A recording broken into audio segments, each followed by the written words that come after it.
Thank you, Chairman of Community. I want to associate myself with what has been said, especially what our sister President Cyril has just mentioned. But before that, let me raise a couple of questions maybe to guide us.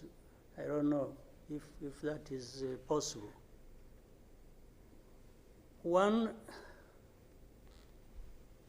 is there anybody among us who did not see this coming? I for one, I saw it coming to be where we are now. I saw it coming because I did not see who was taking charge of the process, who was listening, who was trying to provide any kind of guidance as to what we should be doing from one thing or one day to another. And by this, I want to also ask, as the East African community, what did we want from the beginning? Or what did we do about that? What are we doing now? And what do we want to do for where we want to go? Because exactly like President Sami has mentioned, if it is talking about problems and defining them, and I think we have been very eloquent. We have talked about all kinds of things. But when do we match what we are saying and what we are doing so that we get to what we want? When do we come to that? I haven't seen it. President, I asked last time in our meeting, the last summit, where is East African community, or does it exist? And exist for what? By the way, even now, the person or the country we are talking about is not represented as we are discussing. And it is supposed to be, the country is supposed to be part of East Africa, but nowhere to be represented. So I'm not sure what bearing what we are discussing has on what happens in the process of finding a solution in this country. I'll move on.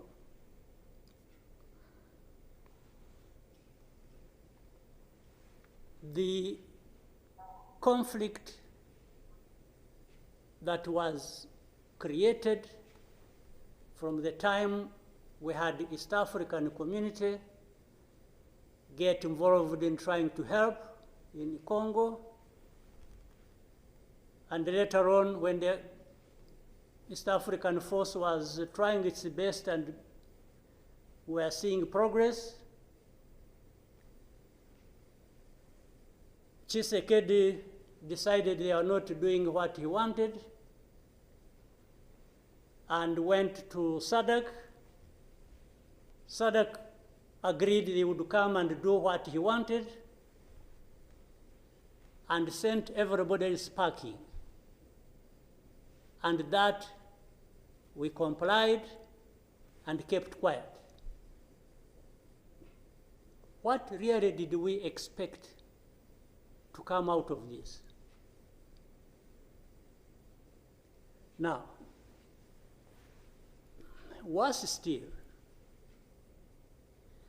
I think even in East Africa itself, ourselves, maybe we have different understanding of what the problem is, and we have never come together to agree or even disagree and find a way to come together finally to do what we ought to do to deal with this problem. Or we simply decided, each country, to move on its own with a different agenda arising out of involvement or whatever in Congo, and that was enough. If your interests were catered for by Tshisekedi, that was fine, even if the others' interests or concerns were not taken care of. You can imagine, therefore, what chaos comes out of that kind of situation.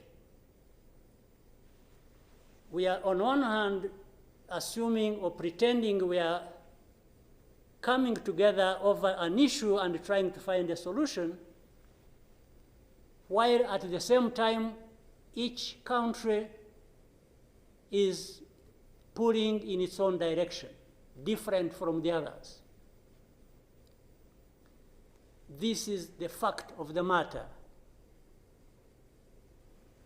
Now, but even if we were doing everything right, all of us,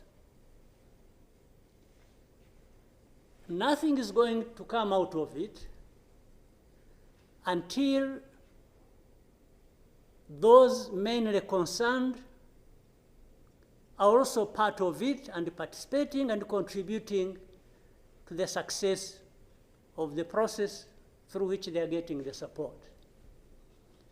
But if the parties decide or accept to be manipulated, because, and by the way, that's exactly what happened, and I think in Congo, there are experts for doing that. They would go to one party and promise them something,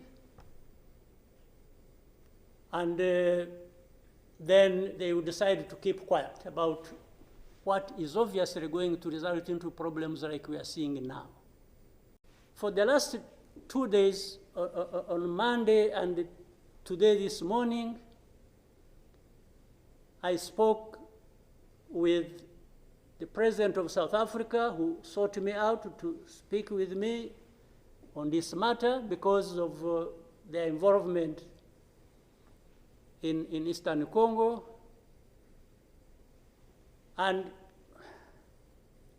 he's also there pretending to be playing a peacemaker role, and he has a force that has been fighting alongside FDLR and has been fighting the M23 on the instructions of Tshisekedi, because these are people who are not supposed to be in Congo,